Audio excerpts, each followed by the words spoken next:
One new development that I've noticed is co-investment by multiple strategic investors, which, I mean, it used to be the case in pharmaceuticals that you never see that. Historically, when I was in venture capital and building syndicates, you'd see it in medical devices, but you'd never see it in pharma. But now you have an example of a deal like Aileron, where you have multiple pharma corporate investors. And so my question, and Ed, you're a logical person to start with, is what has changed? Why in the last couple of years has this phenomenon started of multiple strategics investing at the same time? So I think there are a couple of answers to the question. So first, there is a whole cadre of corporate VCs who know how to play together nicely. And we've done it repeatedly, and it is the rule, not the exception, that when one of us is getting ready to syndicate a deal, we'll actually call them. It's no different than the regular VC dynamic, where you want to work with another venture capitalist that you trust and that you have lived through hard times in a portfolio company with, so that you know that you are confident about their ability to continue to support. And so I think that's just a numbers game. There's more of us out there. And you know, you see Novartis SR1 and Lilly Ventures working together all the time. And Novo AS works with other corporate VCs as well. And so it's the rule, not the exception now, based on numbers and based on a successful track record, that we will share deal flow at the right time. So here's a question. Why would you call another corporate venture fund as opposed to a traditional venture fund? I call both. Uh-huh. I call both, but I don't distinguish between the two. There is no disadvantage to calling SR1 versus calling your old buddies at Oxford. Mm-hmm. Mm-hmm. So to me, they're indifferent, and so it is always about, in consultation with other key current investors and the CEO, what do you really need at the table, in the boardroom?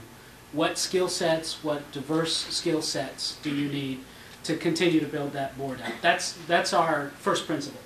And then from there, we start looking at VCs, be it corporate or traditional, and we don't distinguish between the two. I think there's a second reason, though, that it's changed, and that is there were only a few when we started in 2010. Now, almost everybody has them. And so there isn't the fear of the unknown anymore, and people have figured out, we figured out when we need to step out, for example, and when we stay in. On the Cyranex-Pfizer transaction, as soon as I knew that Lilly wasn't interested in buying Cyranex, I was back in commenting on the due diligence clause with Pfizer. And Pfizer knows that. And so I think we've just had enough experience over time that people are more comfortable.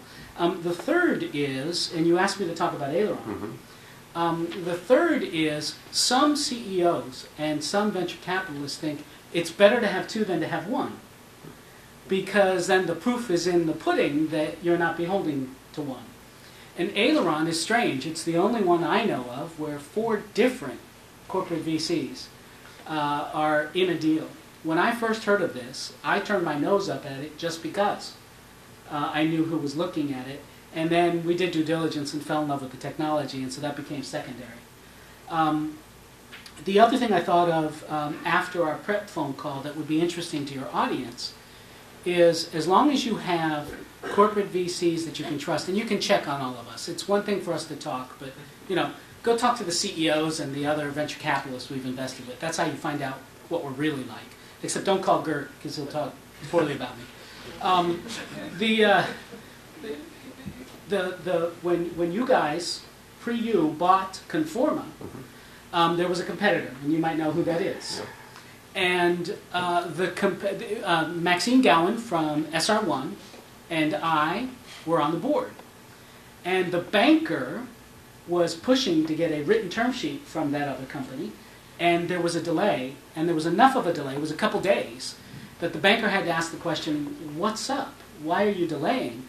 And the M&A VP said, we're just a little worried that if we give you something in writing, it becomes a stalking horse for GSK or a stalking horse for Lilly. And so when the banker reported that out in the board meeting, both Max and I said, just tell them you'll kick us off the board. We volunteered to leave the board if they're worried about that.